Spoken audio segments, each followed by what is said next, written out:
Hi everyone. सो दोस्तों, आज की इस वीडियो में हम लोग जानेंगे कि इंडियन पोस्ट पेमेंट बैंक से आप लोग किस तरीके से उससे पे फोन चला सकते हैं, यानी कि उससे आप लोग पे फोन को बना सकते हैं।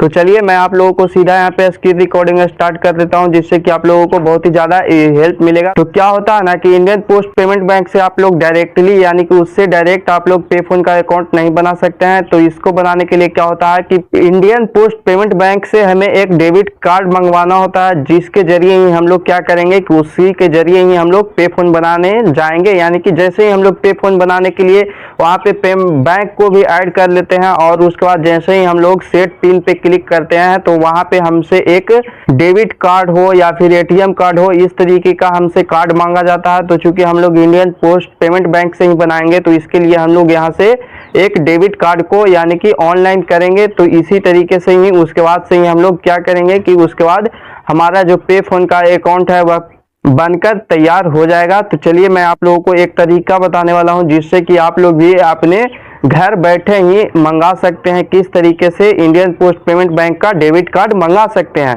तो चलिए यहाँ पे वीडियो को करते हैं स्टार्ट। तो इसके लिए क्या करेंगे कि सबसे पहले आप लोग अपने इंडियन पोस्ट पेमेंट बैंक का जो एप्लीकेशन होगा तो उसको सबसे पहले आप लोग ओपन करेंगे। इस एप्लीकेशन का एक पॉलिसी है कि जिसके तहत कि आप लोग इसका स्क्रीनशॉट या फिर स्क्रीन रिकॉर्डिंग करते हैं तो इससे आप लोगों को ये नहीं करने देता है, यानी कि उसका एक पॉलिसी है जिसके खिलाफ आप लोग नहीं जा सकते हैं। ऑटोमेटिक ही आप लोग चाहे तो स्क्रीन रिकॉर्डिंग करिए या फिर स्क्रीनशॉट लीजिए, उसमें ऑटोमेटिक ही आपका स्क्रीनशॉट हो या स्क्रीन रिकॉर्डिंग हो वो नहीं होता है। इसीलिए मैं आप लोगों को यहाँ पे कुछ वीडियो के जरिए या फिर आप लोग स्वयं से ही करेंगे तो इससे हो जाएगा। मैं आप लोगों को पूरी तरीके से इसका गारंटी देता हूँ कि ये 100% आपका वर्किंग करेगा। तो इसके लिए क्या करेंगे कि सबसे पहले आप लोग इंडियन पोस्ट पेमेंट बैंक का जो एप्लीकेशन होता है तो सीधा सबसे पहले आप लोग उसे ओपन कर लेंगे। जैसे ही ओपन करेंगे वहां पे आप लोगों ने यदि अपना पासवर्ड लगाए होंगे तो वहां से आप लोग पासवर्ड को मांगेगा, यानी कि उसे पहले आप लोगों को लॉगिन करना होता है, तो उसे लॉगिन कर लेंगे।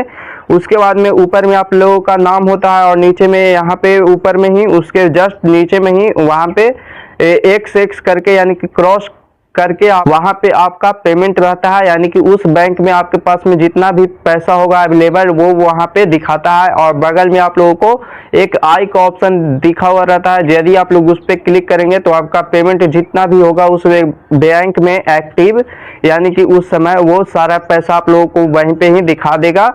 तो पे फोन बनाने के लिए सबसे पहले हम लोगों को इसके लिए इस एप्लीकेशन से एक डेबिट कार्ड मंगाना होगा। तो इसके लिए यहाँ पे थोड़ा सा नीचे की ओर स्क्रॉल करेंगे, जहाँ पे कि लिखा हुआ मिलेगा कि रुपे डेबिट कार्ड, इस तरीके से लिखा हुआ रहता है कि रुपे डेबिट कार्ड। तो क्या करेंगे कि सीधा आप लोग उस पे सबसे पहले आप लोग क्लिक कर देंगे, जहां पे लिखा हुआ है कि रिक्वेस्ट वर्चुअल डेबिट कार्ड, यानी कि हम लोग उसके पास में एक रिक्वेस्ट भेजेंगे कि हाँ वो हमें एक वर्चुअल डेबिट कार्ड, यानी कि ये डेबिट कार्ड होता है वह आपके घर पे नहीं आता है बल्कि आपके इसी एप्लीकेशन में ही दिखाई दे देता है, जिससे कि आप लोग उसका यूज करना चाहते हैं तो इसका यूज आप लोग प्रॉपरली कर सकते हैं। इसमें किसी भी प्रकार का कोई भी दिक्कत नहीं होता है। तो क्या करेंगे कि यहाँ पे लिखा हुआ है कि रिक्वेस्ट वर्चुअल डेबिट कार्ड, तो सीधा आप लोग उस पर क्लिक कर देंगे। तो जैसे ही आप लोग क्लिक करेंगे तो यहाँ पे लिखा हुआ है कि रुपे वैलिडिटी कार्ड, यानी कि इस कार्ड का जो वैलिडिटी होता है वह 60 महीने यानी कि 60 मंथ का ही होता है, यानी कि 5 साल। यानी कि यदि आप लोग किसी भी डेबिट कार्ड या क्रेडिट कार्ड को मंगाते हैं तो उसका जो वैलिडिटी होता है वह 5 साल का ही सीमित होता है। अगले 5 साल के बाद वह डेबिट कार्ड हो या फिर क्रेडिट कार्ड हो वह स्वतः ही अपने आप ही डिस्ट्रॉय, यानी कि उसका आप लोग फिर उसके बाद उसका किसी भी प्रकार का यूज नहीं कर पाएंगे। ये सारा चीजें रहता है। और नीचे में देखेंगे कि नोट में यहाँ पे बहुत सारे इसका इंफॉर्मेशन रहता है कि यदि आप लोगों को किसी भी प्रकार का कोई हेल्प चाहिए होगा तो यहाँ पे नंबर दिया रहता है। यहाँ पे डेबिट कार्ड का जो मैनेजर होते हैं उसका भी नंबर यहाँ पे दिया हुआ रहता है, और इसके बारे में कुछ इंस्ट्रक्शन दिया हुआ रहता है कि किस तरीके से आप लोग यूज ये सभी चीजें कर सकते हैं। उसके बाद में नीचे में I agree to terms and condition का एक ऑप्शन मिलता है, जहाँ पे कि आप लोगों को चेक बॉक्स का ऑप्शन मिलता है। तो क्या करेंगे कि आप लोग इसमें क्लिक कर देंगे। उसके बाद में नीचे में आप लोगों को कंफर्म और कैंसिल का 2 ऑप्शन मिलता है, तो हमें इसे मंगाना ही है। तो सीधा तो आप लोग देख सकते हैं कि नीचे में यहाँ पे कंफर्म का ऑप्शन मिल रहा है। तो सीधा क्या करेंगे कि आप लोग इस कंफर्म पे क्लिक कर देंगे। तो यहाँ पे जैसे ही आप लोग क्लिक करेंगे तो यहाँ पे लिखा हुआ है कि इसका टर्म्स एंड कंडीशन में कि virtual card debit card issue fee for 25 rupees inclusive of GST CESS will be debited to your account. यानी कि यदि आप लोग इस वर्चुअल डेबिट कार्ड को मंगाते हैं तो इसको जो इशू करने का फीस है वो 25 रुपीज आपके अकाउंट से डायरेक्ट ही कट जाएगा, जिसमें कि आप लोगों का GST CESS ये सभी चीजें मेंशन किया हुआ रहता है। और यहाँ पे लिखा हुआ है कि your account additionally charge for annual maintenance RS issue for other related charge में apply for this information please visit. यहाँ पे इसके बारे में यदि आप लोग इसके अलावा और भी जैसे कि इस कार्ड को यदि आप लोग अपने घर पे मंगाना चाहते हैं तो इसके बदले में आपको इसके द्वारा अलग से भी चार्ज लिया जाएगा। जैसे कि यहाँ पे इस एप्लीकेशन का जो लिंक दिया गया है यहाँ पे www करके इंडियन पोस्ट पेमेंट बैंक लाइन.com यहाँ पे इसका एक लिंक दिया गया है, जिसपे कि यदि आप लोग क्लिक करते हैं तो यहाँ पे सारा डिटेल में बताया गया है कि यदि आप लोग इसके अलावा इससे ज्यादा यूज करते हैं या फिर इसका कुछ अलग एक्स्ट्रा यूज करते हैं तो इसमें आप लोगों को ज्यादा चार्ज लगेगा। यदि आप लोग इससे किसी भी प्रकार का धोखाधड़ी ये सभी चीजें करते हैं या फिर इसका किसी तरीके से माइनर यूज करते हैं तो आप लोगों का ये जो डेबिट अकाउंट है वह ब्लॉक ऑटोमेटिक ही ब्लॉक हो जाएगा।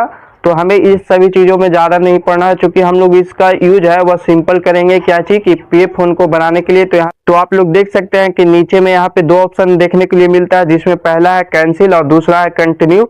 तो चूंकि हम लोग इस कार्ड को मंगाना ही चाहते हैं तो इसके लिए यहाँ पे कंटिन्यू का ऑप्शन है, तो सीधा इस पे क्लिक कर देंगे।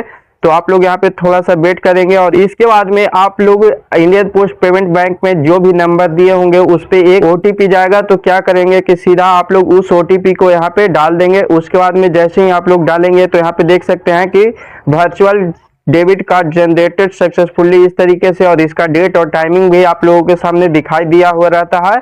और नीचे में आप लोग देखेंगे कि इसका नंबर है वह अभी क्रॉस करके रखा हुआ रहता है, यानी कि ये जो डेबिट कार्ड का नंबर यहाँ पे मिला है वो आप लोगों को पूरी तरीके से दिखाई नहीं देता है। तो इसको देखने के लिए क्या करेंगे कि यहाँ पे नीचे में गो टू होम का ऑप्शन दिख रहा होगा, तो यहाँ से इसको कट करेंगे और उसके बाद से इस एप्लीकेशन को पूरी तरीके से अपने फोन से हटा देंगे, यानी कि इसी एप्लीकेशन को फिर से ओपन करेंगे और फिर से आप लोग वहीं पे जाएंगे डेबिट कार्ड में और उसके बाद यहाँ पे लिखा हुआ रहेगा कि अनब्लॉक डेबिट कार्ड। तो इस पे क्लिक कर देंगे। उसके बाद में आपने जो भी एमपिन लगाया होगा इस इंडियन पोस्ट पेमेंट बैंक में उस एमपिन को यहाँ पे डालेंगे। तो ये यहाँ पे पूरी तरीके से आप लोगों को दिखाएगा, जिसमें कि आपका नाम होगा और ये डेबिट कार्ड का नंबर जो रहता है वो 16 अंक का जो डिजिट रहता है वो पूरा आप लोगों को दिखाएगा। और साथ ही यहाँ पे नीचे में आप लोगों का जो एक्सपायरी डेट होगा वो दिखाएगा कि कब से कब तक आपका ये चलेगा, यानी कि उसके बाद में ये आपका जो कार्ड है वह एक्सपायर यानी कि इसका वैलिडिटी है वह समाप्त हो जाएगा। तो इस तरीके से ही आप लोगों को वो सारा डिटेल दिखाएगा। और उसके बाद में फिर आप लोग तो जैसे ही आप लोग पे फोन के उस अकाउंट में अपने इस इंडियन पोस्ट पेमेंट बैंक को ऐड करेंगे तो वहां पे वो जो सेट पिन पे क्लिक करते हैं तो वहां पे जो कोड मांगता है तो उसके बाद में यहाँ पे डेबिट कार्ड का लास्ट का 6 अंक डालेंगे और उसके नीचे में जो एक्सपायरी डेट होता है उसको डाल देंगे। और उसके बाद में नीचे में कंटिन्यू का ऑप्शन मिलेगा या फिर सेव का ऑप्शन मिलेगा, उस पर क्लिक करेंगे। उसके बाद में आपके पास में एक OTP जाएगा, उसको डाल के इंटर कर देंगे तो आपका जो पे फोन का अकाउंट है वह सक्सेसफुली बन जाएगा। इस तरीके से ही तो इसी तरीके से ही आप लोग अपने इंडियन पोस्ट पेमेंट बैंक से पे फोन हो या UPI हो, पेटीएम हो, ये सभी चीजें बनाना चाहते हैं तो बना सकते हैं। तो यदि आप लोग अभी तक इस चैनल को सब्सक्राइब नहीं किए होंगे तो सब्सक्राइब कर देंगे। मिलते हैं फिर हम लोग एक और नए वीडियो के साथ, तब तक के लिए जय हिंद जय भारत।